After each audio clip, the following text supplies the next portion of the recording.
Students, now it's time to understand the difference between RTGS and NEFT. हमने NEFT अच्छे से पढ़ा, हमने RTGS अच्छे से पढ़ा, अब दोनों के बीच का फर्क समझ लेते हैं। मैंने बहुत सा एक सिंपल सा डिफरेंस डिजाइन किया 8 पॉइंट्स का।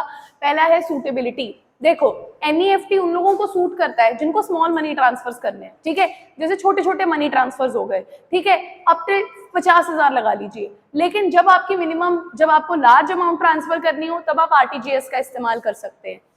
मिनिमम अमाउंट नेफ्ट में कोई भी नहीं है, लेकिन हाँ आरटीजीएस के लिए कम से कम आपको 2 लाख रुपए अगर हैं तभी आप आरटीजीएस का इस्तेमाल करेंगे।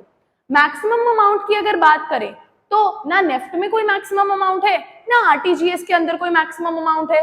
सेटलमेंट की बात करें तो यहाँ नेफ्ट में मैं आपको ऑलरेडी बता चुकी हूँ, नेशनल इलेक्ट्रॉनिक फंड ट्रांसफर है जी, सारा पैसा नेट बेसिस पे ट्रांसफर होगा, बैचेस में ट्रांसफर होगा।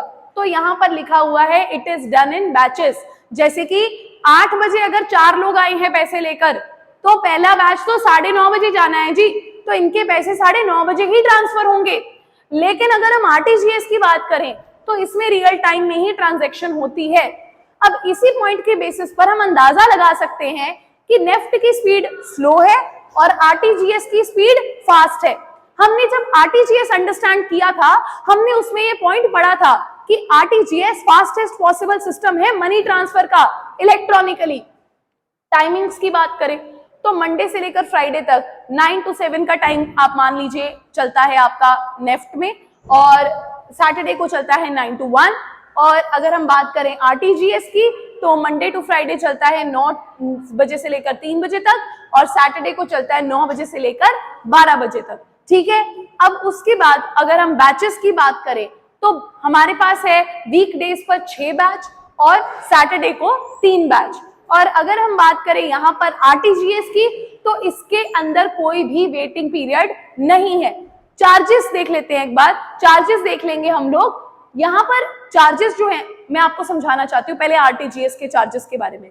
देखो अगर तो आप घर बैठे बैठे खुद आरटीजीएस ऑनलाइन कर लेते हो तो कोई चार्ज नहीं लगेगा, लेकिन अगर आप बैंक के पास जा रहे हो कि हमारा आरटीजीएस कर दो तो कई बार तो रेट वेरी करता है, बट एक बेसिक रेट है वो आपका चलता है ₹15 प्लस जो जीएसटी है, ठीक है। चलिए अब एक बार एनईएफटी के रेट्स की तरफ ध्यान देते हैं। अगर आपको 10,000 तक पैसे जमा कराने हैं तो ₹2.5 प्लस जीएसटी लगेगा।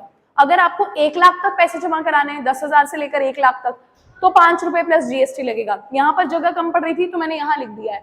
अब अगर आपको 1 लाख से 2 लाख तक कराना है तो ₹15 प्लस जीएसटी लगेगा, और अगर आपको 2 लाख से ऊपर पैसे ट्रांसफर करने हैं तो ₹25 प्लस जीएसटी लगेगा। तो ये था आपका डिफरेंस मेरे ख्याल से। अब आपको एनईएफटी और आरटीजीएस अच्छे से क्लियर हो गया है, कोई डाउट नहीं रह गया है, तो इसीलिए अब हम अगले टॉपिक पे मिलेंगे।